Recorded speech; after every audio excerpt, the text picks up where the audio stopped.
जिया जिया बहादुर हलवा।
संवरिया हो बोले बाबा जोगिया हो राम।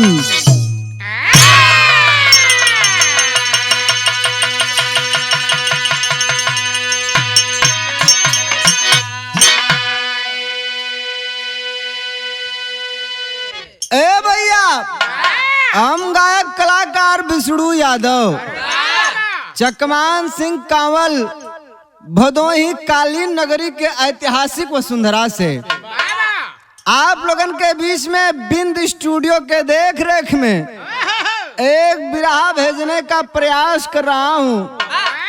आशा नहीं विश्वास है कि इस बिरहा को आप सभी पसंद करेंगे और जिस तरह से मंच पे आप लोग प्यार दुलार देते आए हैं उसी प्रकार YouTube के माध्यम से इस बिरहा को भी आप लोग प्यार दुलार देने का काम करेंगे। 4 लाइन भूमिका में कहना मास्टर भाई।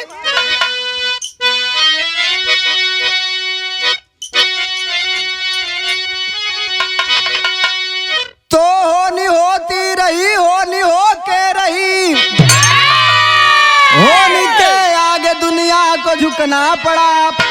हार मानी नहीं, हारती भी नहीं, होनी के घर तूफानों को रुकना पड़ा। मैं सुता सुंदरी मंजू मंदोदरी, पंडित रावण की प्यारी दुल्हनिया बनी। छल दशानन किया सुंदरी साथ में, सोई प्रीतम संग जिसकी वहिनिया रही।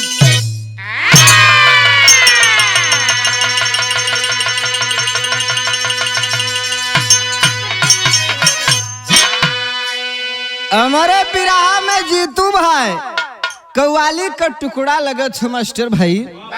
का कव्वाली हो?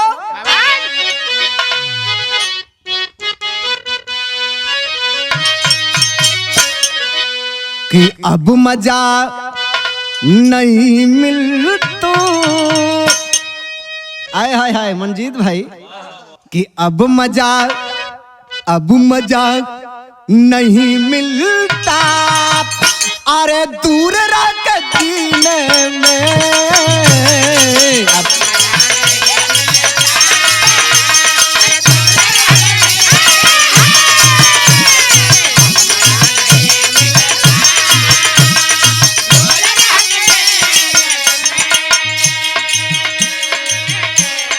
या नबी नबी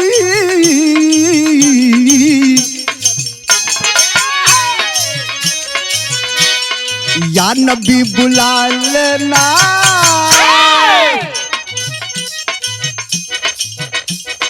या नबी बुला लेना, अरे मुझको भी मदीने में।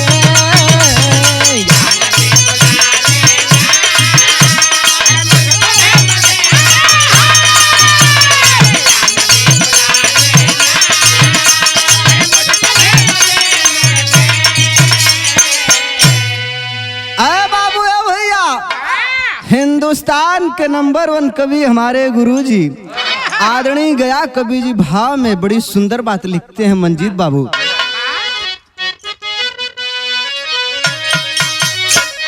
ए मंजीत बाबू तोरा ऊपर लागू है हमारा ऊपर डीआर भाई के जौन तार बाबू है और तार फूफा शिवशंकर यादव अशोक उजाला भैया के नमवा श्याम सुंदर भैया सबके ऊपर लागू हो। का बात हो?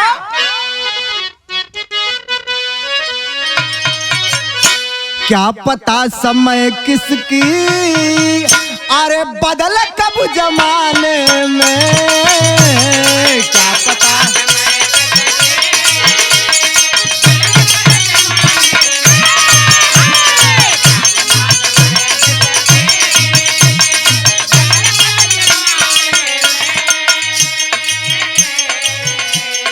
गम खुशी दोनों मिलता,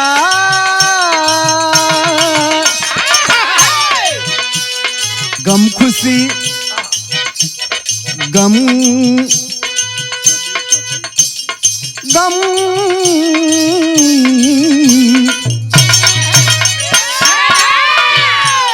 गम खुशी दोनों मिलता अरे दिक्कत खाने में।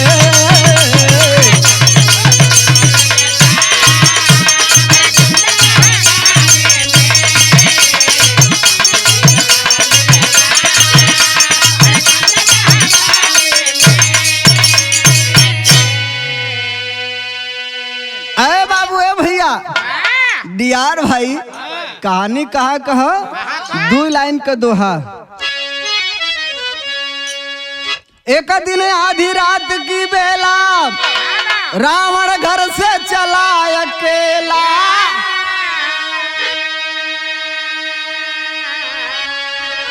भैले कामदेव जब सिरवा पर सवार,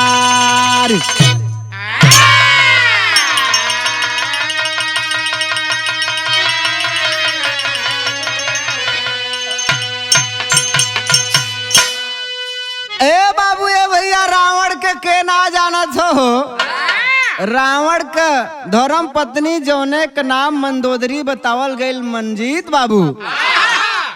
मंदोदरी का सगै बहन रहल, ओकरे बहन से रावण का चक्कर चलत रहे, यानी कि रावण के सड़ुवैनी से रावण का चक्कर चलत हो। और रावण का साड़ू के रहा सांबरासुर। बिरहा में पहला तर्ज लगो थो मास्टर भैया।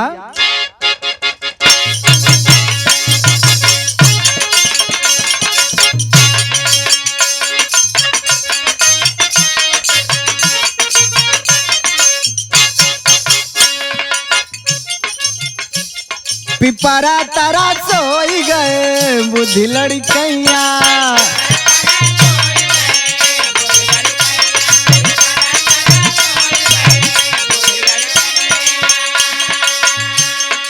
आवे सिपहिया देखावे रुपैया,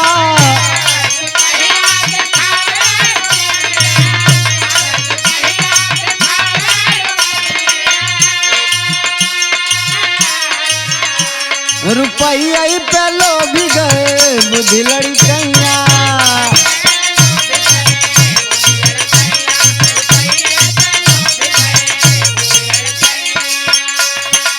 लेकिन आधी रात का मंदोदरी उठल बा, देखो तो बिस्तर पे रावण है ना हो। मंदोदरी सोचा तो मास्टर भैया केवड़िया के खोली गए जान कहाँ सैया,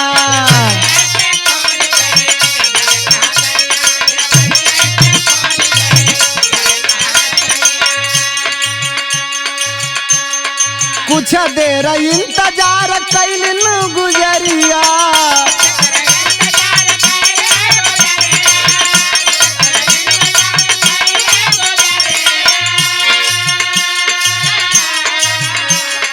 रतिया अंधेरी कहाँ गईलन संवरिया,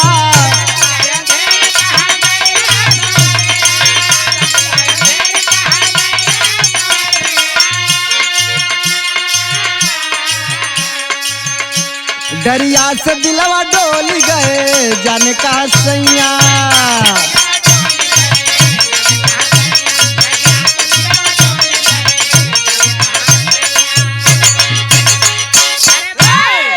कहना हो मास्टर भैया खोजत पिया के अइली सांबर के घरवा।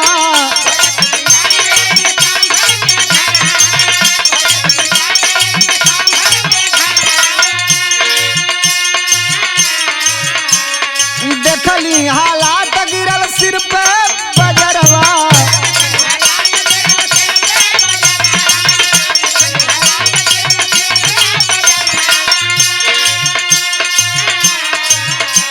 मदन रस गोली गए जाने कहाँ सैया।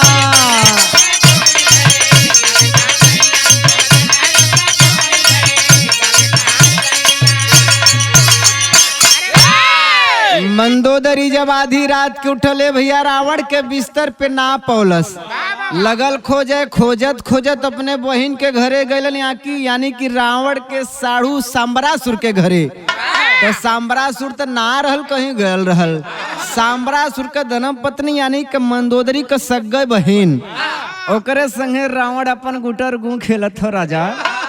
रात रंगीन करत हो ये भैया मदन रस घोलत हो राजा। दीपावली का दिया बारत हो जौने बदे कलयुगी लड़का आजकल का परेशान है। मोबाइल लेके परेशान है। रात रात भर ठंडी में बतियात हन उनके जाड़ो नहीं लगत हो। घरे के दिया छोड़ के दूसरे के बारत हैं। हम कली के लड़के का करत है कहीं यही तो राजा मोहब्बत है। अरे बाबू ए भैया मंदोदरी जब रावण के देखलस कि हमारे बहन के संगे सूतल और रावण का कॉलर पकड़ लेस। रावण बड़ा चलाक मने रे हाथ गोड़ जोड़त हो कहत हो कि ए मंदोदरी ए हमार सुना केहू के बताइयो जिन आजू के बाद हो कान पकड़त है केहू के ना बताई। लेकिन ए भैया ई आदत जेकरे अंदर वो कभो जाला ना। जैसे शिव शंकर यादव भैया के देख ले अंदर ही अंदर बहुत प्रेम करत है। मरोड़ ना चोरन का चोर छूट जाला लेकिन हेरा फेरी ना छूटेल भैया। आखिरकार अरे बाबू ए भैया रावण हाथ गोड़ जोड़े लग। मंदोदरी सीधा साधी निर्छल व्यक्ति रहल। कलच की जाए एक बार गलती कर तो माफ कर देवल जाए। दूसरी बार अगर करी तो देख लेवल जाए। बिरहा में तर्ज बदला हो मास्टर भाई तनी से मुस्कियाए किधर।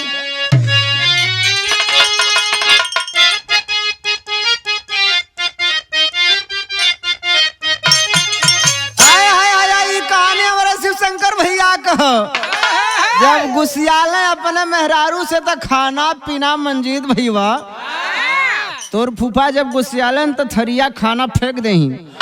अब फेंक के यहाँ ना रुकलन चल गलन झरिया बिहार। तो हमार भौजाई यानी कि तोर फुआ यही बात कहले बा मास्टर भाई।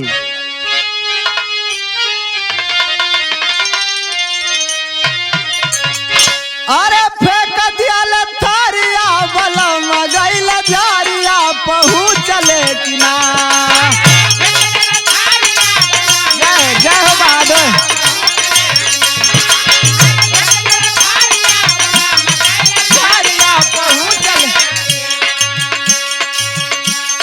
फेंक दिया थरिया बला मगैल जारिया पहुँचले कि ना। उठे दिया में लहरिया पहुँचले कि ना।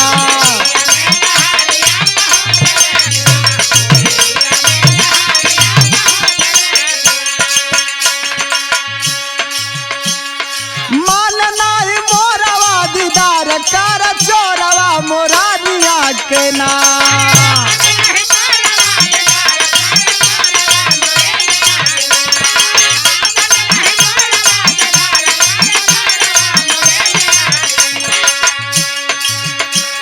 मान नहीं मोरवा दीदार कर चोरवा मोरानिया के ना। नशा नास कुल का पानिया मोरानिया के ना।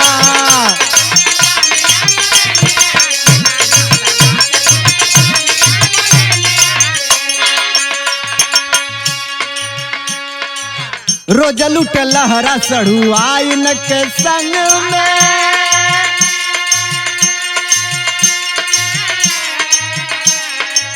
रोज लुट लहरा सड़ू आइन के संग में। रंग गईले रावण मोहनिया के संग में।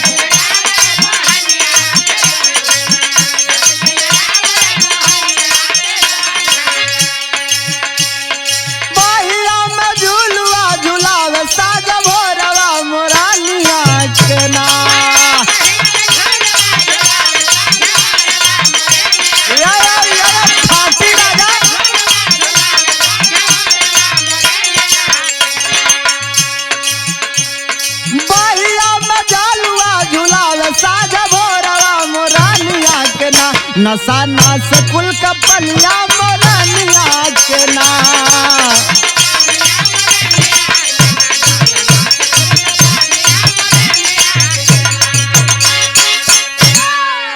मंदोदरी त रावण के माफ कर देलस, लेकिन डियार भैया बतौलन कि चोरन का चोरी छूटेला हेरा फेरी।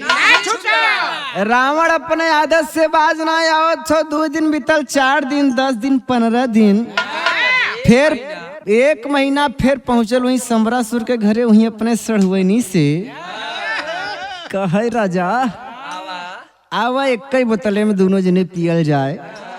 शराब और शबाब का मजा रावण ले था। आदत से अपने बाज ना आवत हो। बिरहा में शैली का भाव लगा मास्टर भाई।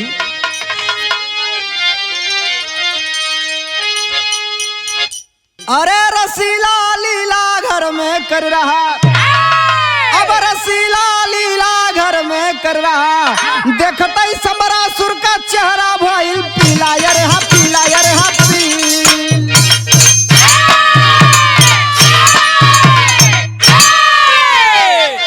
मदहोश दशानन सहम गया पर समरासुर ना किया रहम।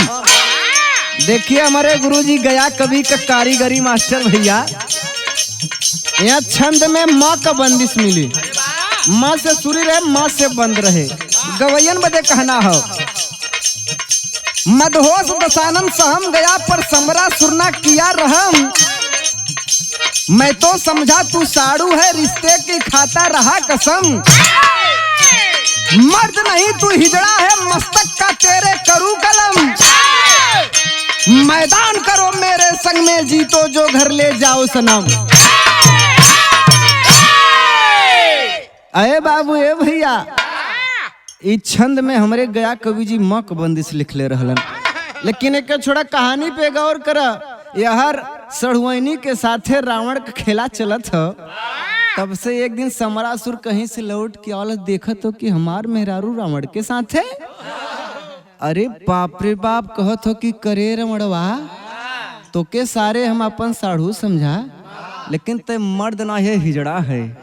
लेकिन आज तो के यहाँ काट के तब भेजब। इतना टुकड़ा तो हर रावण करब कि तहा मेहरारू पहचान भी न पाए कि रावण मार कहाँ गईलन। बिरहा में तर्ज बदल गया मास्टर भैया।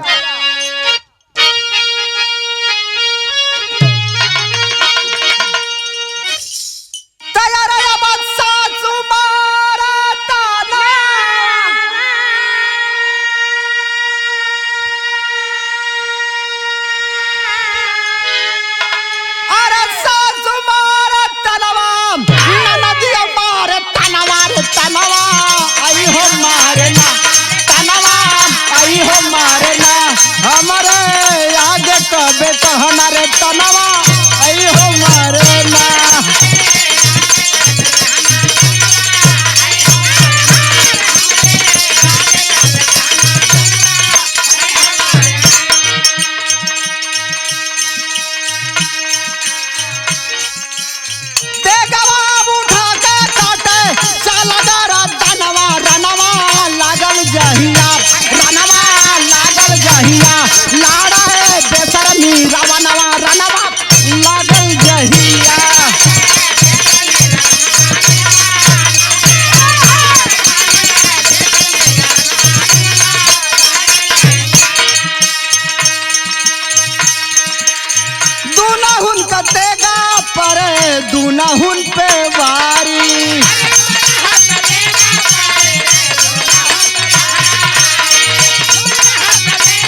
गौर करेंगे रामायण में प्रमाण मिलता है कि बाली रावण को 6 महीने अपने यही कखोरिया में दबाई के रखले रहा रे मंजीत बहू।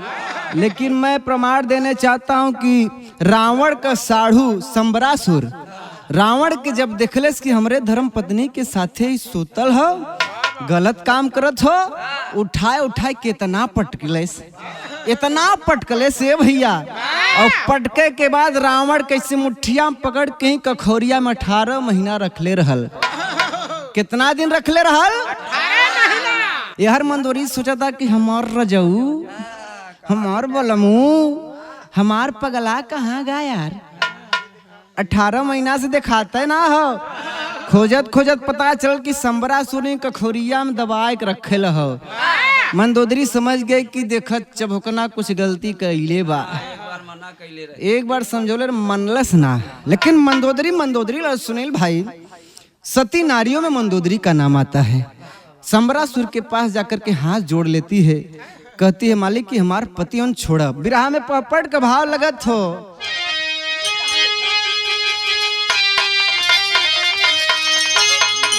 संबरासुर के हाथे हाथ जोड़त हो, सामने मंदोदरी कहतो मेरे पति के छोड़ दा। रावण की कखोरिया से निकाल कैसे छोड़ले से रावण कहतो अरे बाप रे कहाँ आ गई। संबरासुर कहे रोक रोक रोक, हमरे औरत का अगर बहन न होत मंदोदरी ते अगर मार साढ़ू न होते आज तो के मुआय ना क्यों रोक न पावत। रावण चुपचाप बैठल हो। कहना हो भाव में,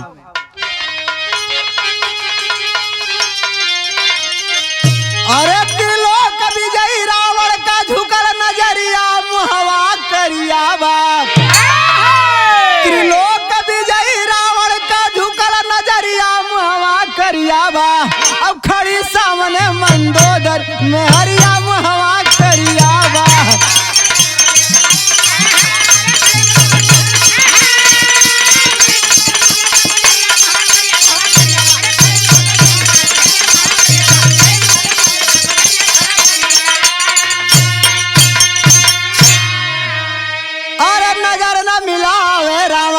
लजिया के मार हो और चुल्लू वर पाले में डूबा मंदोदरी फटकोर हो। अरे तो के भाव दूसरे का गुजरिया मुहवा करिया बा। तो के भाव दूसरे का गुजरिया मुहवा करिया बा। और डुबाई दिहला कुलवा का पगरिया मुहवा करिया बा।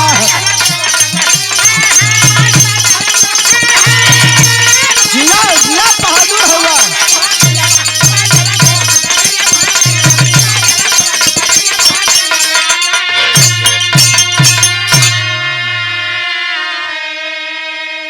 मंदोदरी का तो हमार पति हुआ, अगर पति ना होता तो आज तो के यही दफना दे। रावण का नजर झुकल हो, कहत हो एक दुनिया और कैसो बचाए ले चल तू। संबरासुर बड़ा बरियार रे। अरे ये मेघनाथ का मम्मी एक दैया ले चल तू, कब बहु दूसरे के चक्कर पड़बे करब। तो से खूबसूरत के बा यहाँ संसार में। 18 महीना फंसा रे, ससियो ना लेत रहा, कब गंढात रहा कखोरी मलकिन। यहाँ से निकाल नहीं चला है। बिरहा में आल्हा को मास्टर भाई,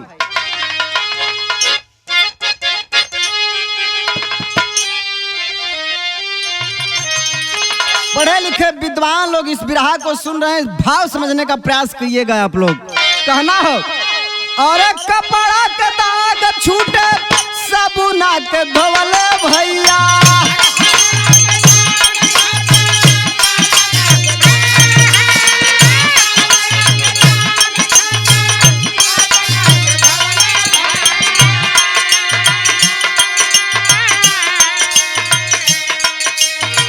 तनवा का दाग नहीं धोवले ओ धोवा।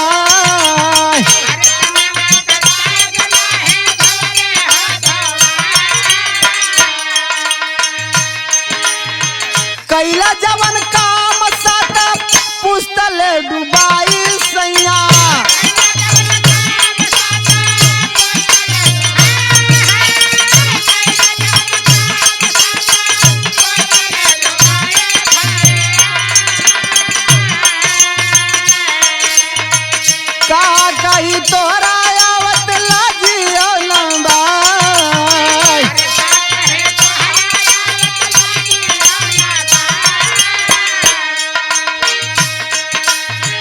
कामी बन के लूट लियाला बहिन कही जतिया रजऊ।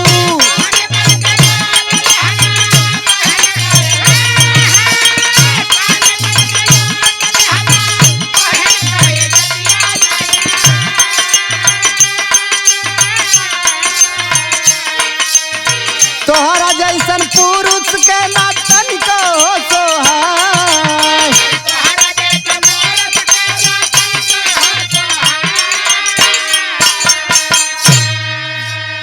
सांबरा सुर और मंदोदरी सामने खड़ी है, रावण को फटकार रही है।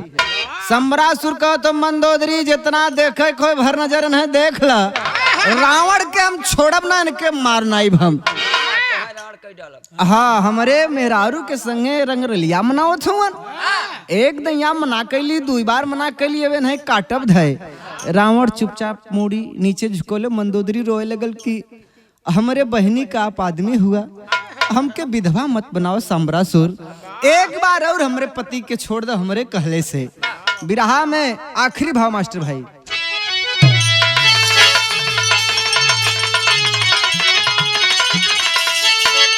अरे तुम दबा के भागा फौरन रावण रगरी, छाई लंका के नगरिया शरम का बदरी।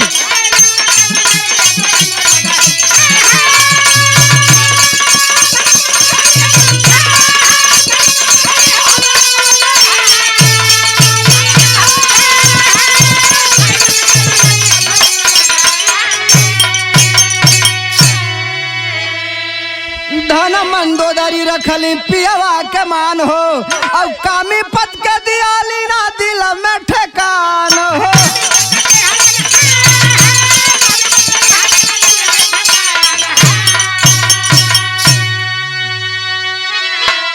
सदा सेज के साथ सोहस का सुंदरी, छाई लंका का नगरिया शरम का बद।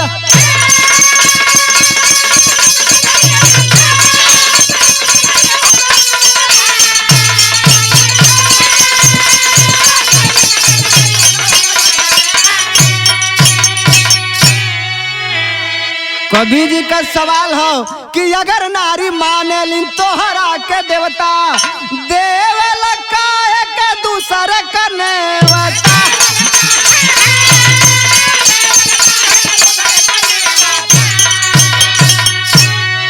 अरे भरो न भैया भरम से पाप का गगरी, छाई लंका का नगरिया शरम का बद।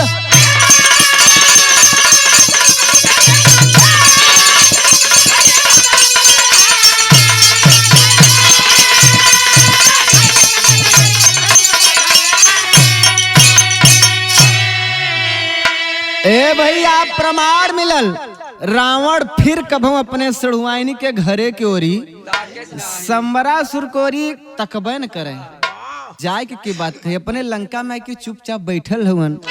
हमरे बिरहा का आखिरी प्रमाण कि आपन और धन रे मंदोदरी, धन्य मानता हूँ मंदोदरी को कि जानते हुए भी कि मेरा पति गलत है मंजीत बाबू, फिर भी रावण को अपनाने का काम किया। ऐसी नारी को मैं प्रणाम करता हूं। बिरहा का आखिरी भाव।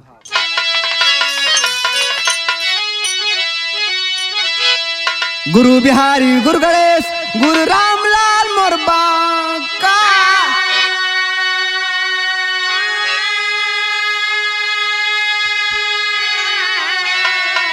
स्वर्ग चंद्र का प्यार लाल का, और लहरा विजय पताका।